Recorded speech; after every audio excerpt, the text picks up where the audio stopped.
عورتوں کے لیے، تو قرآن کہتا ہے کہ اس کا تمہیں نصف نہیں ڈبل سزا دی جائے گی۔ گویا کہ جتنا ذمہ داری کا مقام اونچا ہوگا، یعنی اگر ایک بھی جرم جو ہے وہ اونچی پوزیشن پہ بیٹھا ہوا کرتا ہے تو اس کی سزا ڈبل ہونا چاہیے، کیونکہ اس کا نمونہ جو ہے وہ نیچے تک نفوذ کرتا ہے، اثر انداز ہوتا ہے وہ سارا۔ تو یہاں پر یعنی جو فاحشہ مبینہ ہے، اگر اپر کلاس کی بھی اپر کلاس یعنی ازواج النبی سے وہ فرض محال اس کا صدور ہو، تو اس کے لیے قرآن نے کہا ضعفین، تو ان کی سزا ڈبل ہے۔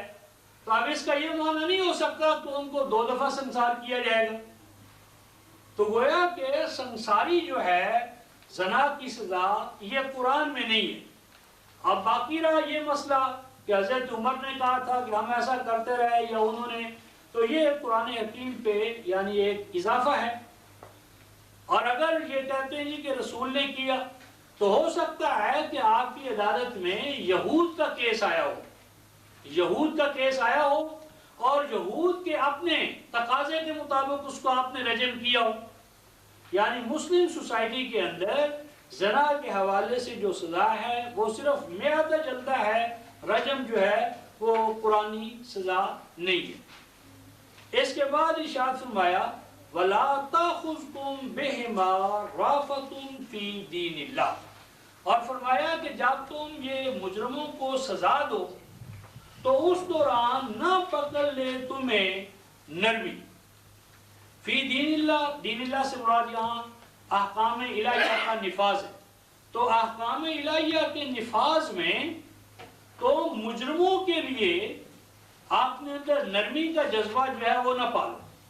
یعنی مجرم جو ہے وہ گویا کہ پوری جماعت کے خلاف، سوسائٹی کے خلاف ایک ایسا جرم کرتا ہے کہ پوری سوسائٹی کو وہ گویا تلپٹ کر دیتا ہے۔ تو مجرموں کے ساتھ نرمی کا رویہ اختیار کرنا پورے معاشرے کی تباہی کا پیش خیمہ بنتا ہے۔ تو ولا یاخذکم ولا تاخذکم، اور مت پکڑ لے بہما، ان دونوں کے حوالے سے تمہیں رافت فی دین اللہ، نرمی احکام الہیہ کے نفاذ میں، یعنی مجرموں کو سزا دیتے وقت تمہارے اندر نرمی کا جذبہ جو ہے وہ نہیں آنا چاہیے۔ یعنی مجرموں کے خلاف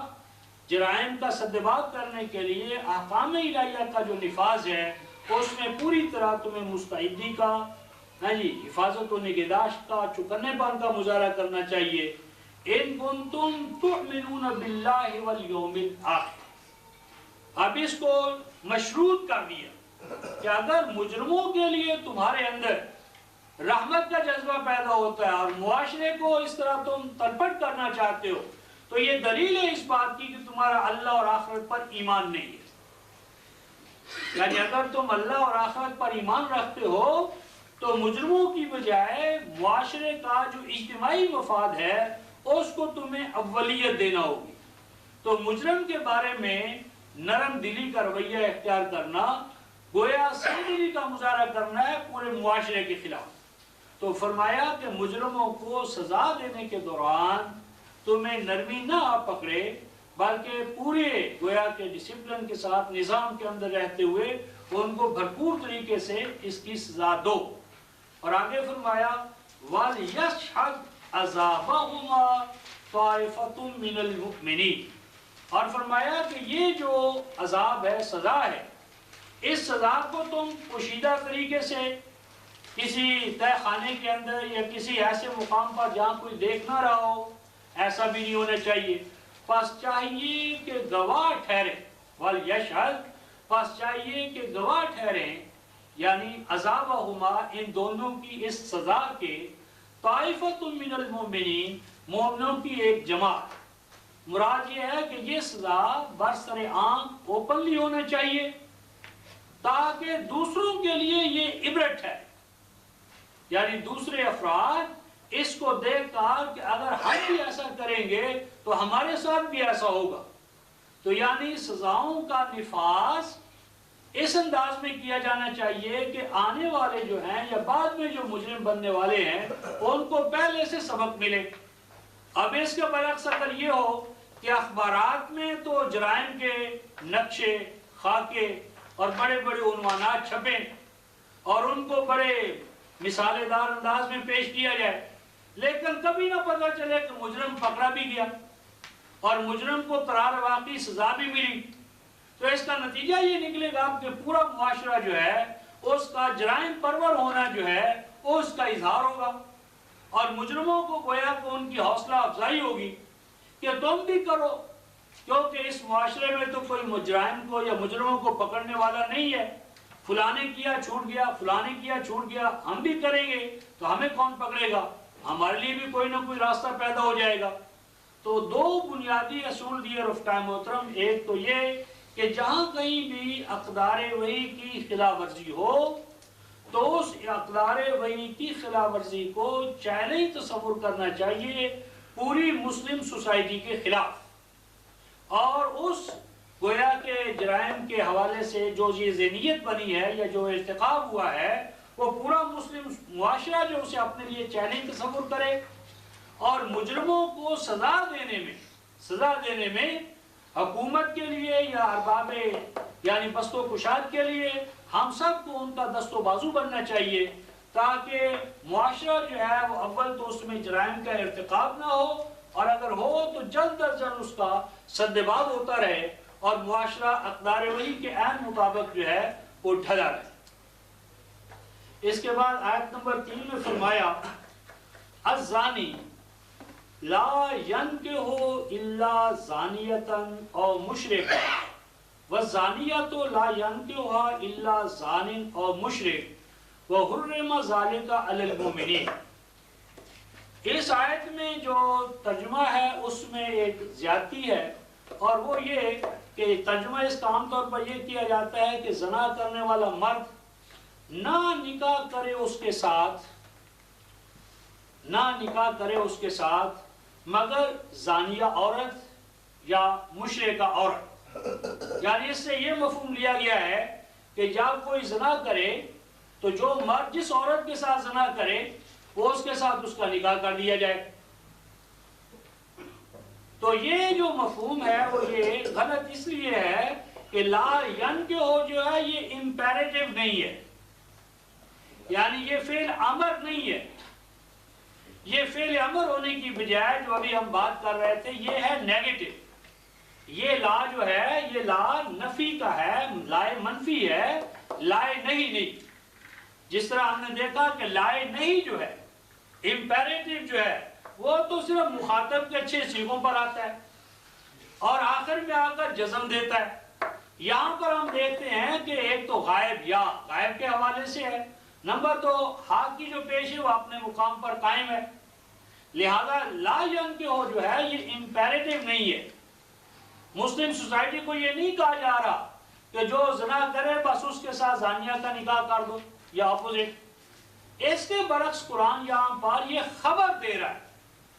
یعنی قرآن حکیم یہ خبر دے رہا ہے، قرآن حکیم انکلینیشن جو ہے، رجحان جو ہے، ٹرینڈ جو ہے، ذہنیت جو ہے اس کا اظہار کر رہا ہے۔ قرآن کہتا ہے کہ الزانی کہ جو زنا کرتا ہے، الزانی زانی زنا کرنے والا، لا ینکح نہیں نکاح کرتا، اور یہاں نکاح کرتا جو ہے یہ فعل لغوی معنی میں ہے،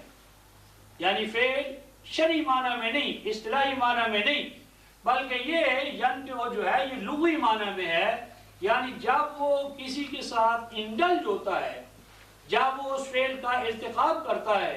تو وہ ارتکاب یا تو زانیہ سے کرتا ہے، یعنی وہ جو خود اس پیشے کو اڈاپٹ کرتی ہے، اور اس مسلم یعنی جو جاہلی معاشرہ تھا اس کے اندر زنا کوئی جرم ہی نہیں تھا، نہ مرد کے لیے نہ عورت کے لیے،